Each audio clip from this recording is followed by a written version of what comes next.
Fathers, listening fully before you try to fix. This teaching is to help fathers and to make them more aware of. We don't always have to have on the tool set when we are talking to our children. Let's learn what we must do. And this lesson is titled Fully Listening Before We Try to Fix. Fathers, let's talk about doing something for our children that is so simple but is rarely done. Listen, not listening while checking your phone, not listening while ready to respond, not listening while waiting to run to correct them, but listening, actively listening to our children to make sure that we've given them that platform in which they can release themselves, in which they can open up and spill their hearts, and going back to doing something that is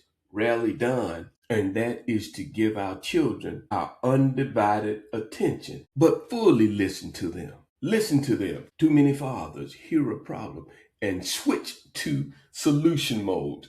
We want to fix, we want to correct, we want to teach a lesson. But many children actually need first is something far more, they need something far more powerful. They need to be heard, understood, and safe enough to open their hearts. This is why fathers must be ready to listen. Listen to the entire story and don't be so quickly to give an answer, to try to fix it. Because when we know how to do this thing the correct way, we can guide our children into their own solution. When a child feels heard, the relationship deepens. They need to believe that they have someone who that will fully understand them, that will fully give them an open door to walk through.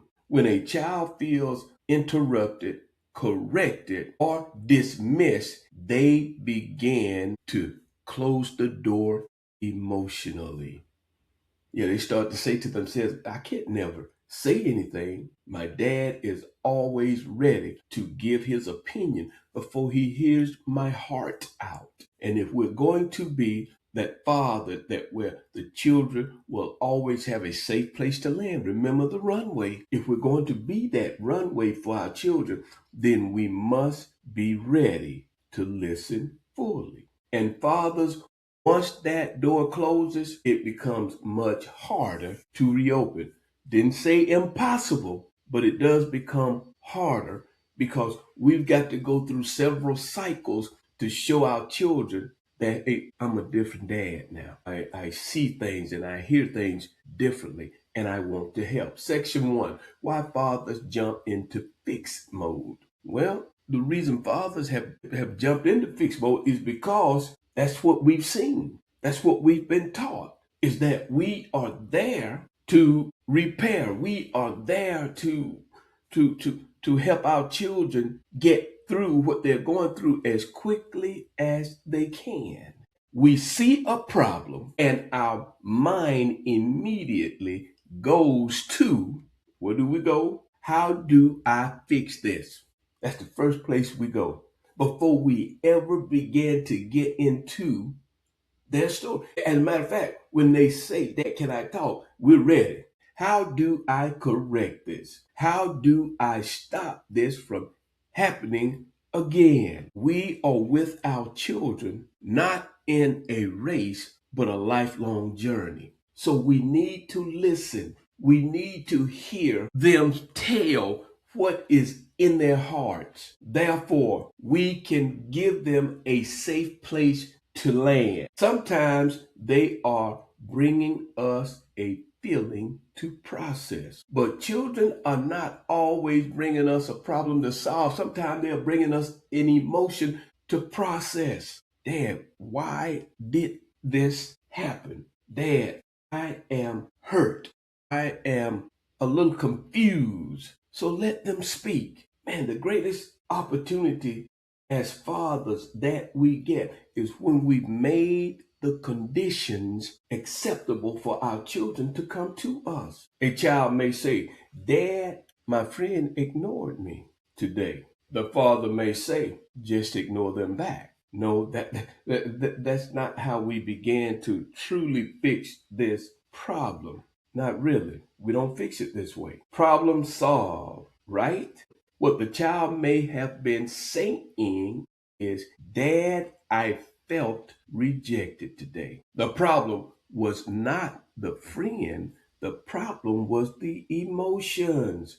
When fathers move too quickly to the fixing mode, children may be children like their emotions don't matter. And over time, children stop sharing. They don't feel welcome. They don't feel heard. They feel ignored. Heck, if a friend ignored them and they come to you with the problem, then if you fix it or if you attempt to fix it too quickly, then they feel ignored again. You're not listening to my heart. You're not giving me a safe place to land. We don't ever want our children to stop sharing. Then, therefore, we must work on ourselves in becoming a better listener. Section 2, the power of being heard. When a child feels heard, three powerful things happen. Emotional safety is created. Children open up to people who make them feel safe. Our babies will open up to us when we practice making them feel safe. The way we do that is that we must be ready to listen. When a father listens without interrupting, judging, or correcting immediately, the child learns. I can talk to my father about anything. It doesn't get any sweeter than that, fathers, when our children can talk to us about anything. That safety becomes the foundation of trust. It becomes the foundation of trust. I had something to happen. I don't really need to talk to anybody about this right where I am.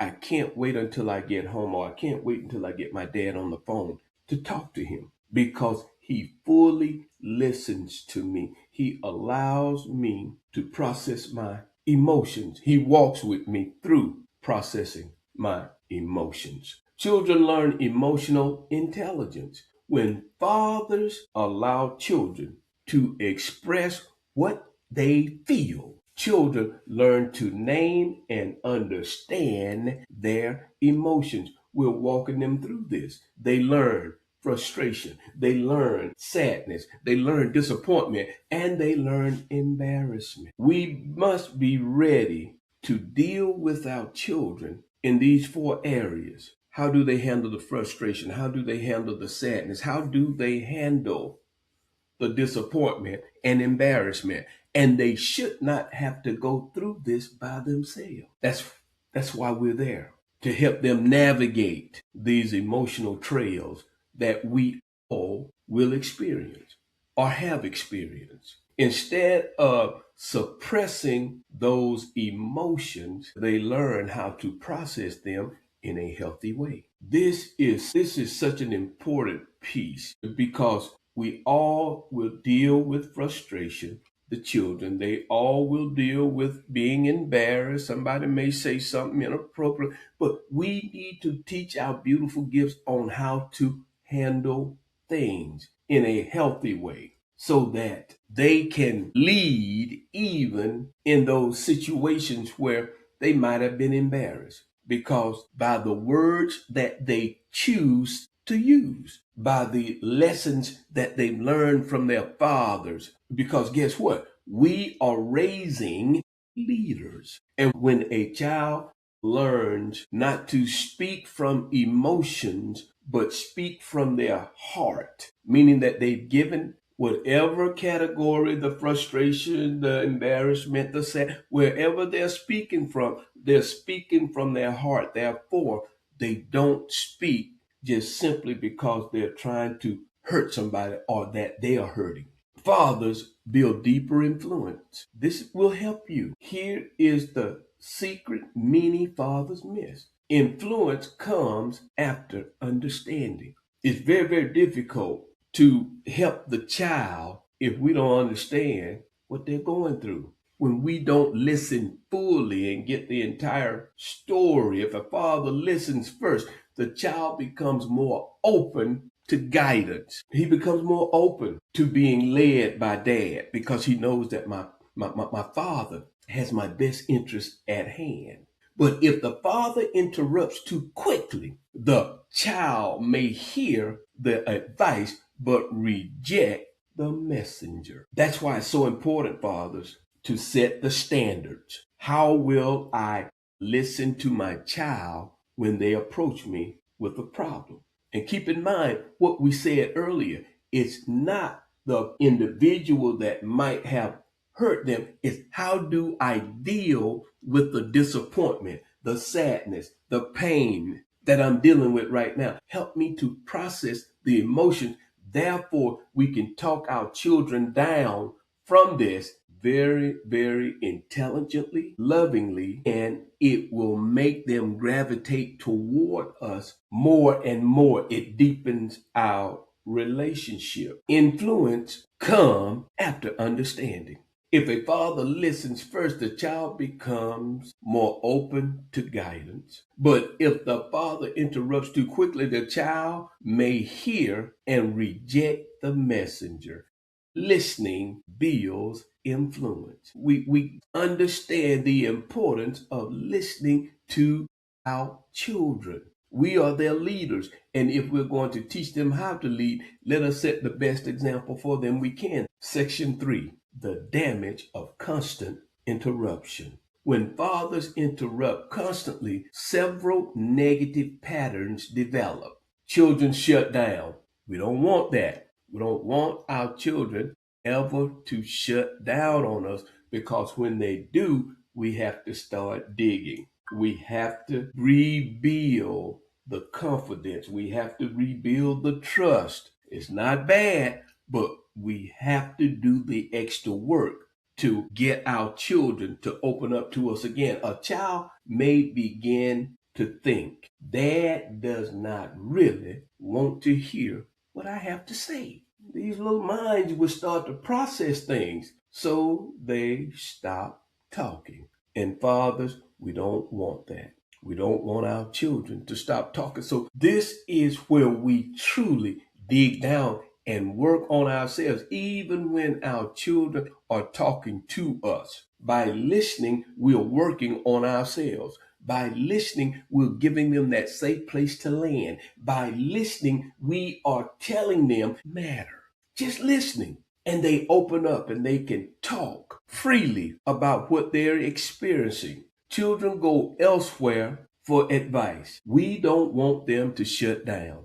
And we don't want them going to other places for advice, because we're the foundation, we're the wall of protection, we're the lighthouse, and we're the runway. We are the ones where our children should always be ready to run to. We are the ones that are there to catch them when they're falling, to dust them off when they get back up. If children feel unheard at home, they go and seek understanding somewhere else. Friends, social media, strangers online. Children have so many avenues that they can take. But the best avenue, the safest avenue that a child has is with the father.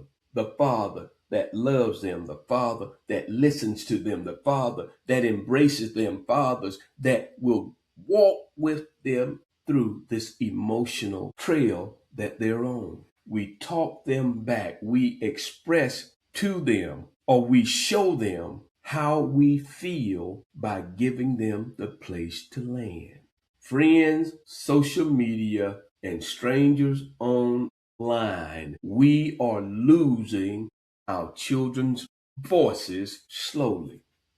And we've heard about the damage that can be done when children go elsewhere. We must guard against that, fathers. The relationship becomes transactional instead of emotional. connection, the relationship becomes rules, correction, and discipline. When our children know that they're going to be weighed down by rules, correction, and discipline before they have that open platform to express their emotions, then we are pushing our children into those other categories: friends, social media, online predators. And that's what they are, because they're not there to help the children. They're there to become a larger wedge in between fathers' relationships with their children. But very little heart to heart connection.